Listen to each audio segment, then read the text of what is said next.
जोहार दोस्तों, मैं स्मृति ऐश्वर्या आप सभी का स्वागत करती हूं आपके अपने YouTube चैनल स्टडी विद स्मृति में। आज की क्लास में मैं आप लोगों को जातीय पंचायत के बारे में पढ़ाने वाली हूं। जेपीएससी के प्रारंभिक परीक्षा के द्वितीय प्रश्न पत्र में जातीय पंचायत से 2 प्रश्न ऐसे होंगे जो पूछे जाएंगे। सबसे पहले तो हम लोग जाने कि ये जातीय पंचायत होता क्या है। झारखंड में 32 प्रकार की जनजातियां निवास करती हैं। बहुत सारी ऐसी जनजातियां हैं जिनमें जातीय पंचायत का प्रचलन है, वही आपको पढ़नी है।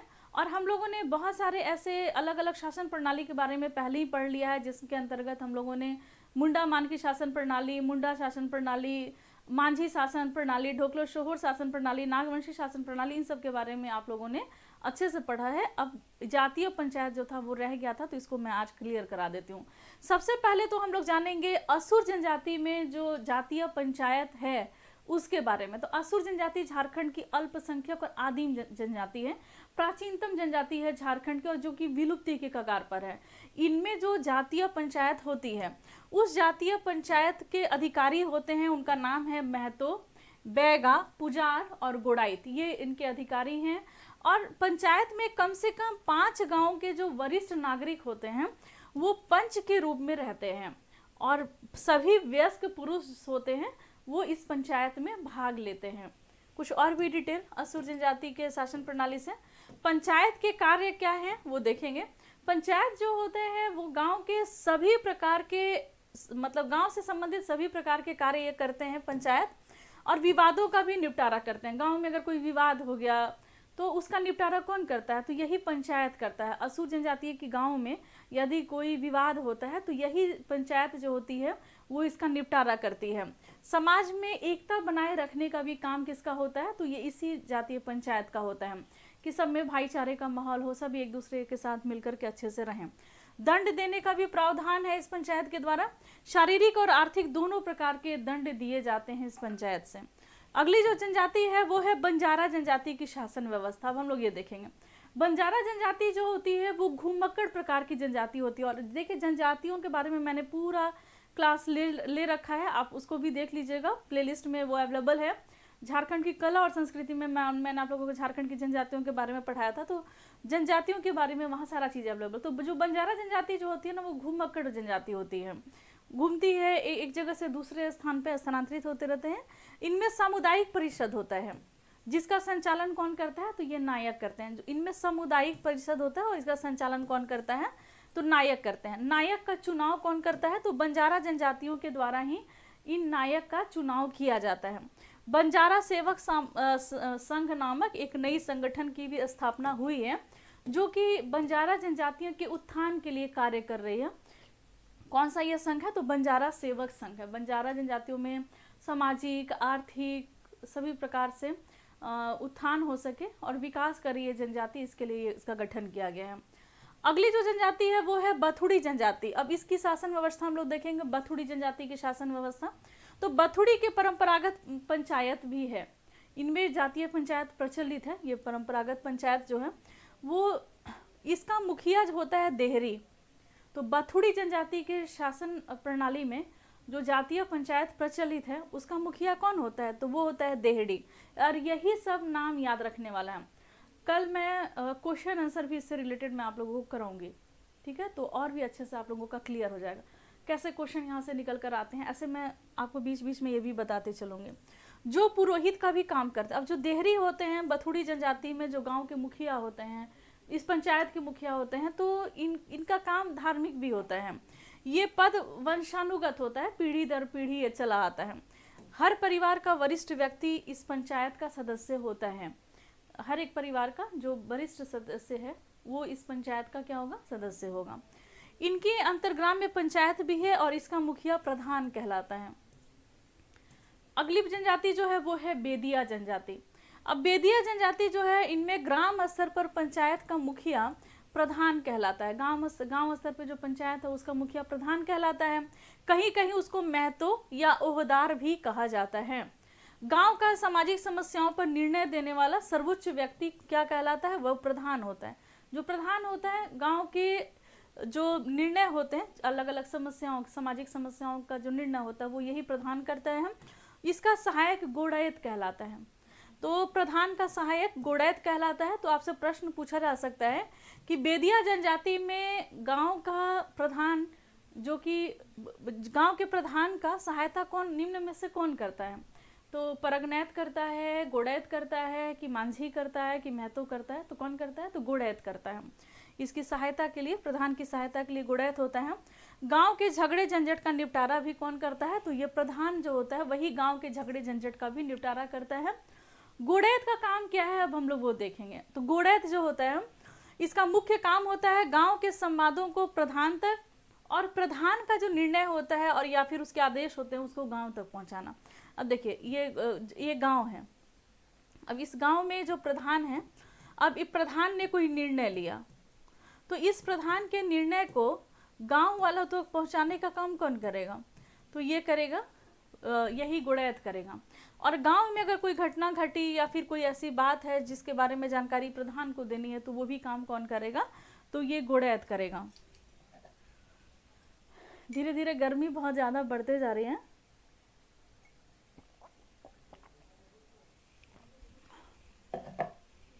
और क्लासेस अब कंटिन्यू आपको मिलेंगे।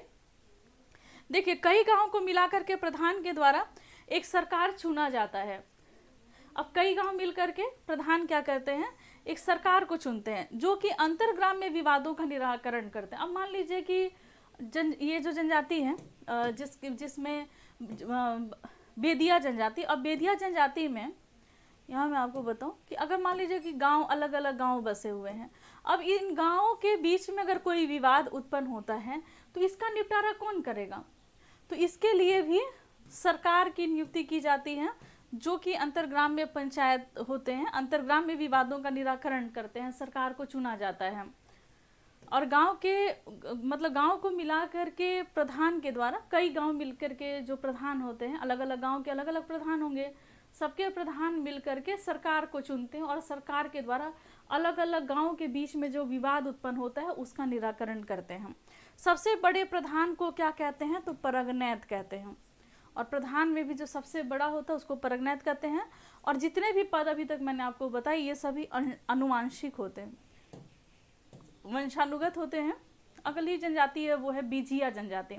अब बीजिया जनजाति के बारे में, बीजिया गांव में जातीय पंचायत होती है, और जातीय पंचायत में, इनके जातीय पंचायत में 2 प्रधान होते हैं बीजिया जनजाति में। कौन कौन? तो एक होता है मादी और दूसरा होता है गद्दी। 2 प्रधान होते हैं। अगला जो जनजाति है वो है बिरजिया जनजाति। अब बिरजिया जनजाति के समाज में जातीय पंचायत होती है, जिसका प्रमुख व्यक्ति इसका मुखिया होता है, जो इसका जो प्रधान होता है वो मुखिया होता है। अगली जनजाति जो है वो है बिरहोर जनजाति। अब इनमें देखें क्या प्रचलन में है, तो इनमें टांडा सर्वोपरि संगठन होता है। जो सबसे गांव का जो सबसे बड़ा संगठन, सबसे ऊंचा संगठन होता है उसको टांडा कहते हैं। इसका एक मुखिया होता है जिसको नाथा कहते हैं। टांडा, अब टांडा है गांव का सबसे बड़ा संगठन, टांडा कहलाता है। अब इसका जो मुखिया होगा वो क्या कहलाएगा? नाथा। मुखिया क्या कहलाता है? वो होता है नाथा। ठीक, इसका एक सहायक होता है। अब नाथा का एक सहायक होता है जिसको क्या कहते हैं? दिगुवार या कोतवार कहा जाता है। तो नाथा की सहायता के लिए दिगुवार या कोतवार होते हैं। और नाथा किसका प्रधान होता है? तो ये टांडा का प्रधान होता है। और ये किस जनजाति में प्रचलित है? तो बिरहोर जनजाति में ये प्रचलित है। दिगुवार या कोतवार जो कि नाथा की सहायता के लिए होते हैं, जरूरत पड़ने पर पंचायत को बैठाते हैं, मीटिंग बुलाते हैं, जिसमें हर परिवार का मुखिया भाग लेता है। हर परिवार का जो मुखिया होगा वो इस पंचायत में भाग लेता है। और इस मीटिंग को बुलाने का काम कौन करता है? दिगुवार या कोतवार करता है। अगली जनजाति जो है वो है बैगा जनजाति। बैगा जनजाति की शासन व्यवस्था को अब हम लोग देख लें तो गांव के संगठन का मुखिया क्या कहलाता है? मुकद्दम कहलाता है। और ये पद क्या होता है? ये पद वंशानुगत होता है। गांव का धार्मिक प्रधान अथवा पुजारी भी ये होता है। जो मुकद्दम होता है वो गांव का धार्मिक प्रधान और पुजारी भी होता है, किंतु कभी कभी ये कहीं कहीं पुजारी का अधिकार मुखिया से ही संयुक्त कर दिया जाता है। देखिए, मुखिया के सहायक सयाना और सीखे होते हैं। सयाना और सीखे का पद ग्रामीण के द्वारा निर्वाचित लोग होते हैं। गांव जो होते हैं, गांव के लोग होते हैं जो वो सयाना और सीखे का पद को वो मतलब इसके पद पे निर्वाचित लोगों को यहाँ पर प्रतिनिधि के रूप में चुन के भेजा जाता है। एक संदेशवाहक भी होता है जिसको चारीदार के नाम से जाना जाता है। तो आपने जाना बैगा जनजाति में ये सभी कुछ अलग अलग नाम है, आपको एक बार और मैं रीड करके बता देती हूँ। गांव के संगठन का जो मुखिया होता है वो मुकद्दम होता है और यह वंशानुगत होता है, पीढ़ी दर पीढ़ी ये चला आता है। गांव का धार्मिक प्रधान और पुजारी भी होता है, लेकिन कभी कभी अब जैसे कभी कभी मुकद्दम को ही ये दोनों काम करने होते हैं। गांव का जो मुखिया होता है उसको गांव के प्रधान के रूप में भी काम करना होता है, धार्मिक प्रधान के रूप में काम करना होता है। और इस मुखिया की सहायता के लिए होते हैं सयाना और सीखे। सयाना और सीखे को निर्वाचित करके लाया जाता है, जबकि ये वंशानुगत नहीं होते हैं। सयाना और सीखे वंशानुगत नहीं होते हैं। इसमें एक संदेशवाहक भी होता है जिसको कहते हैं चारीदार। तो आपसे प्रश्न पूछ दिया जाएगा कि चारीदार का संबंध निम्न में से किस कार्य के लिए है? संदेशवाहक या फिर मुखिया का काम है या धार्मिक प्रधान होता है? तो संदेशवाहक होता है ये। भूमि जनजाति की शासन व्यवस्था, भूमि जनजाति में जो शासन व्यवस्था प्रचलित है अब हम लोग उसको जानेंगे। तो भूमिज को जनजातियों का हिंदू संस्करण कहते हैं। इससे प्रश्न ऐसे बनता है कि जनजातियों का हिंदू संस्करण निम्न में से किस जनजाति को कहा जाता है? तो ये होते हैं भूमिज। भूमिज को जनजातियों का हिंदू संस्करण कहा जाता है। जंगलों में रहने वाले जो भूमिज होते हैं वो उनको ही चूहाड़ का उपनाम दिया गया। आप लोगों को मैंने पढ़ाया झारखंड के इतिहास विषय में चूहाड़ विद्रोह। तो ये चूहाड़ जो होते थे जंगलों में रहने वाले भूमिज ही होते। तो भूमि जनजाति से इनका संबंध है चूहाड़ का, उनको उस नाम उपनाम से इनको जाना जाता था, चूहाड़ जो जंगलों में भूमिज रहते थे। भूमिज की अपनी एक जातीय पंचायत होती है और इन जातीय पंचायत का जो मुखिया होता है वो प्रधान कहलाता है। और ये पद जो होता है वो वंशानुगत होता है, पीढ़ी दर पीढ़ी चला आता है। अगला जो जनजाति है वो है चेरो जनजाति। अब इनसे संबंधित कुछ विशेषताएं, तो इनकी विशेषता ये है कि इन्हें 12 हजारी या 13 हजारी के नाम से भी जाना जाता है। चेरो जनजाति को चमन ऋषि के वंशज भी कहते हैं। इन्हें मतलब 12 हजारी और 13 हजारी के नाम से भी जाना जाता है। आपसे प्रश्न पूछा जा सकता है कि निम्न में से किस जनजाति को 12 हजारी या 13 हजारी के नाम से जाना जाता है? तो ये होते हैं चेरो जनजाति। गांव, अंचल और मंडल स्तर पर पंचायत के प्रधान को क्या कहा जाता है? मुखिया। और जिला स्तर पर जो प्रधान होते हैं उसको कहा जाता है सभापति। ये चेरो जनजाति में है। अगली जनजाति जो है वो है चीक बड़ाई जनजाति। इनके बारे में हम लोग देखेंगे। झारखंड की ये बुनकर जनजाति है। इन्हें हाथों से बने कपड़ों का जनक भी कहा जाता है। ये हाथों से बने हुए कपड़े का अब आपसे प्रश्न पूछ दिया जाए कि निम्न में से वो कौन सी जनजाति है जिनको हाथों से बने कपड़े का जनक कहा जाता है? तो ये हो गया चीक बड़ाई जनजाति। तो कई गांव को मिलाकर के यहाँ पर अंतर ग्रामीण परिषद भी बनते हैं। क्यों? देखिए अंतर ग्रामीण परिषद का काम होता है कि अलग अलग गांव के बीच में जो विवाद है उनको सुलझाना, जिसका अधिपति राजा कहलाता है। और इनकी सहायता के लिए दीवान, पानरे ये सभी होते हैं। और ये सभी पद जो होते हैं वंशानुगत होते हैं।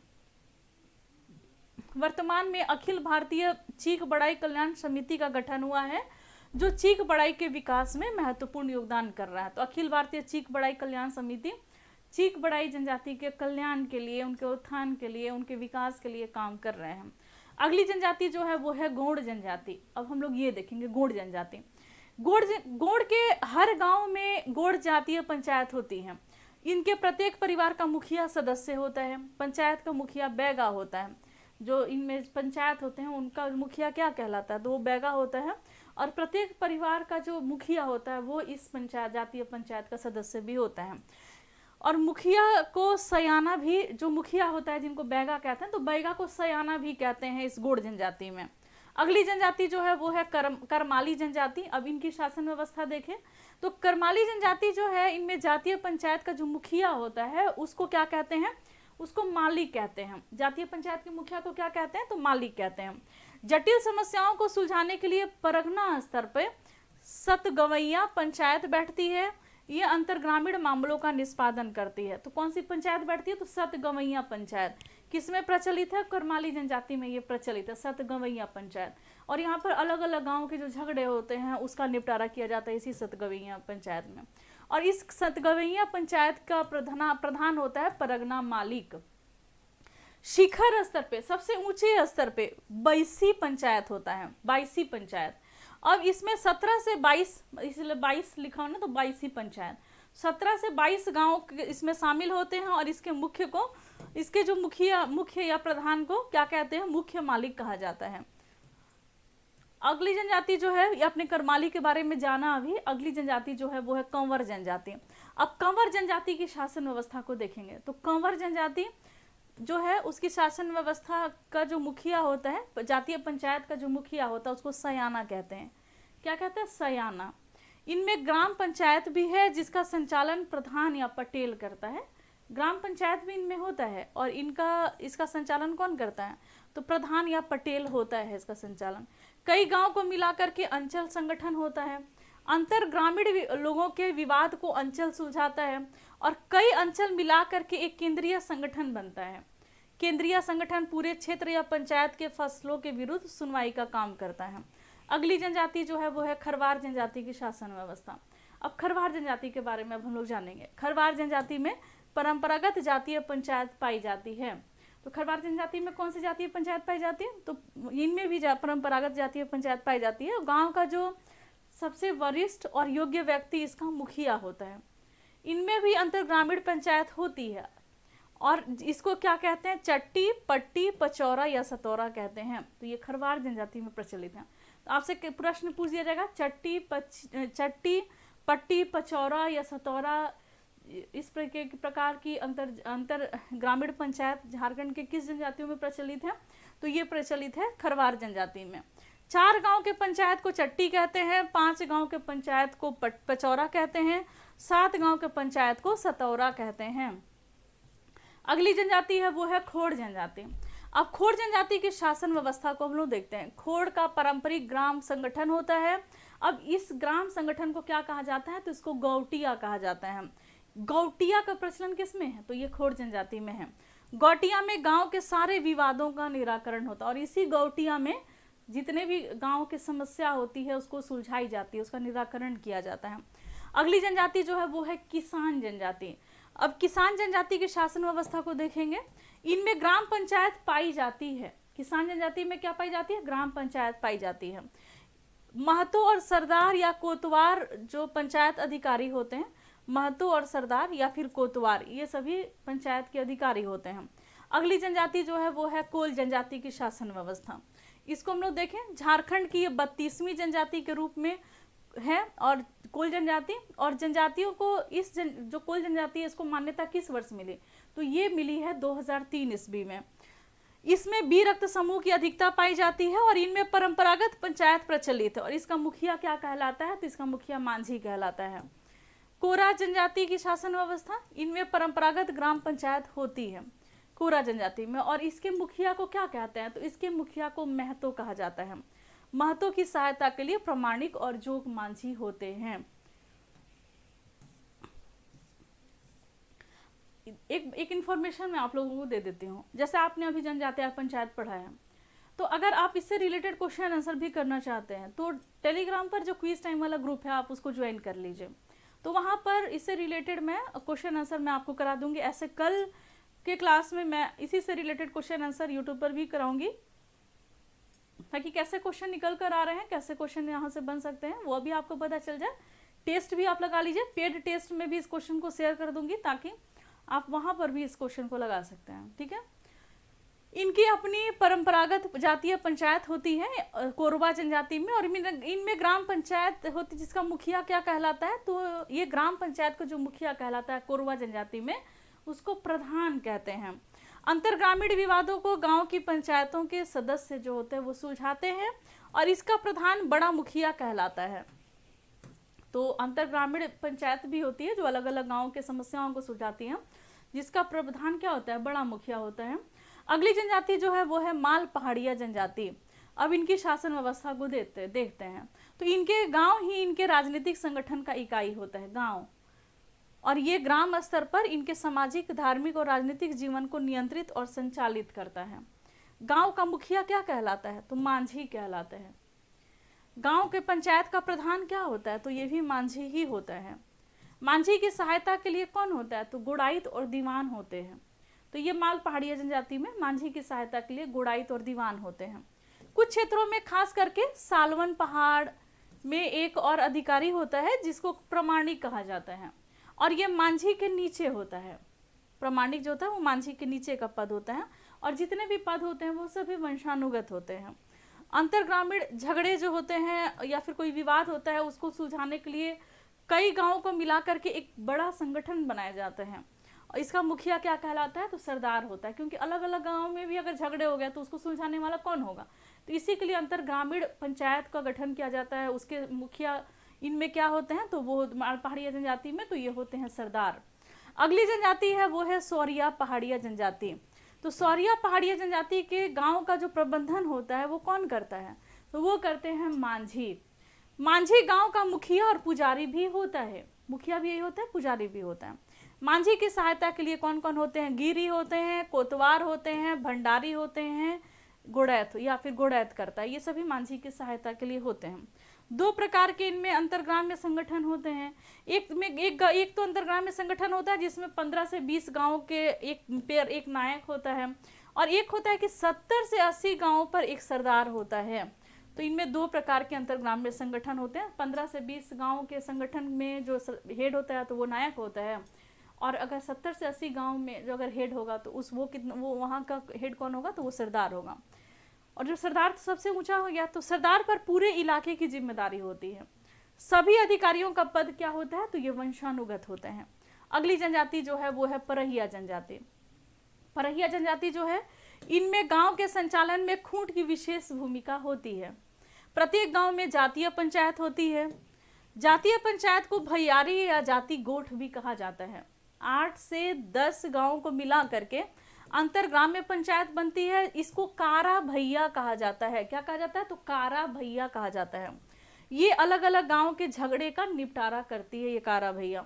गांव पंचायत का मुखिया महतो या प्रधान कहलाता है, और इसके सहायक क्या कहलाते हैं, तो कहतो या खतो कहलाते हैं। अगली जनजाति जो है वो है सबर जनजाति। ये लास्ट है आज के क्लास का। इनमें सबर जनजाति में जातीय पंचायत होती है, और इसका प्रमुख क्या कहलाता है, प्रधान कहलाता है। प्रधान की सहायता के लिए कौन होते हैं, तो गोड़ाइत होते हैं, जो कि संदेशवाहक का काम करते हैं, और ये पद वंशानुगत होता है। तो उम्मीद है कि आज की क्लास आप लोगों को जातीय पंचायत वाली जो है, जो कि पूरा एक ही क्लास में मैंने सारे जनजातियों के जातीय पंचायत के बारे में मैंने आप लोगों को पढ़ाया है, तो पसंद आया होगा।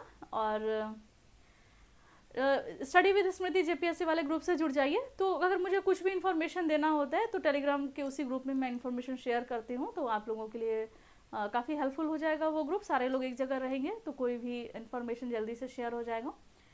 और मैं उम्मीद करूँगी कि आप सबकी तैयारी जो है ना बहुत ही अच्छी हो, और आप सभी बहुत मेहनत कर रहे हैं अपनी तैयारियों में। एग्जामिनेशन का इंतज़ार आप लोगों को वर्षों से था, और अभी अब समय आ गया है। इस त्यौहार को बहुत ही अच्छे से आप सेलिब्रेट कीजिए, और बिल्कुल एकदम बहुत ही एनर्जेटिक तरीके से, ताकि बिना चिंता किए हुए आप लोगों की तैयारी बहुत ही अच्छी हो और एग्जामिनेशन को आप क्लियर करें। मेंस की तैयारी भी आप लोगों को साथ में करनी चाहिए थे, लेकिन अभी समय थोड़ा कम है, तो फिलहाल आप लोग प्रीलिम्स पर फोकस कीजिए। बहुत ही जल्द मेंस की भी स्ट्रेटजी मैं शेयर करूँगी।